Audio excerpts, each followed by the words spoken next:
So we all know the power of real estate, and some people never leave a successful silo when they have established their sort of footprint in there. But you start to go wider.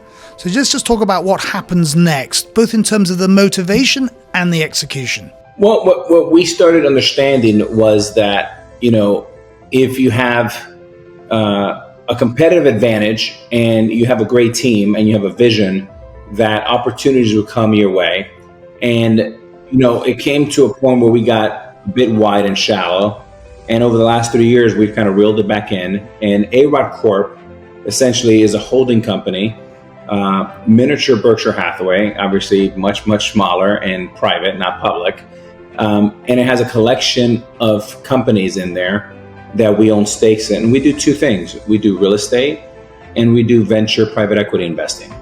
And within the real estate, there's an entire ecosystem and fully integrated, from construction company to over 9,000 single family homes to about 8,500 multifamily apartments to hotels. And on the venture side, we own parts of 30 companies. We've taken a handful of them public.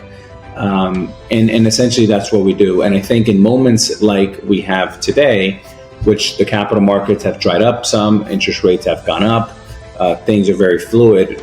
It's always, and the voice for me to our team is, let's really focus on the two things we do best.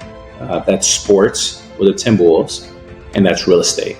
So Alex, my understanding is what we're talking about here is principal capital, and it's not open to the public. There are no fund vehicles. That was right, Simon, for a really long time. And about 15 years ago, I brought in a magnificent real estate expert, and his name is Stuart Zook.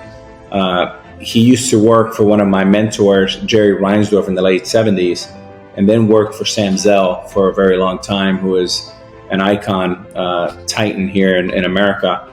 And he's been with me for over 15 years now. And he came to me about 10 years ago and said, Alex, why are we only using your capital? We should go out and create opportunities for partners.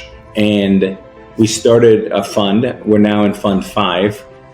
We've deployed hundreds of millions of dollars. We acquired almost $2 billion of multifamily apartments. And over the last 10 years, our returns net of fees have been close to 35% IRR. So we've been very lucky, very fortunate. It's been a great market, but we have expertise. And Stuart Zook, like Warren Buffett, they share the Ted Williams discipline and only swing at a very few pitches that are fat and juicy to hit it out of the park. And that's what we've done the last 10 years in real estate. And is that all commercial and all US, or is it a mix? Or how wide within that silo do you feel comfortable going? Yeah, great question. So on the multifamily side, historically, we've been probably 90% of those apartments that we've acquired. And in our career here, we acquired over 20,000 apartments. And those 20,000 apartments, probably 90% of those are in the Southeast United States.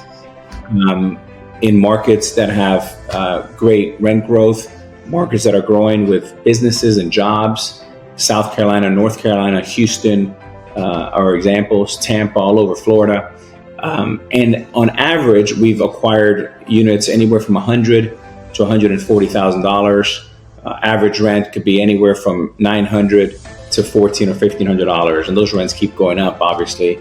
And the harder it gets here in America to buy homes with interest rates rising, it gives us great, opportunity over time to continue to improve rents. So the second part of the business is obviously this, venture capital. And let's maybe just start at the highest level, which is that, you're well known. You must get approached with all sorts of great ideas. I say great with inverted commas. How's your filtering process to be able to get down to look at a shrunken universe? Yeah, I think one of the things we've gotten really good here is saying no. And we take a lot of phone calls. We look at 100 deals. We may underwrite 5 or 6, and we might pick one, right? And again, the message to the team is quality, not quantity. And we have very specific things we look for. And when we see it, we can identify it quickly. But more importantly, what we found, Simon, is when something comes to us, we don't like to create dust. And dust means you'd rather have a quick yes or a quick no than a slow maybe.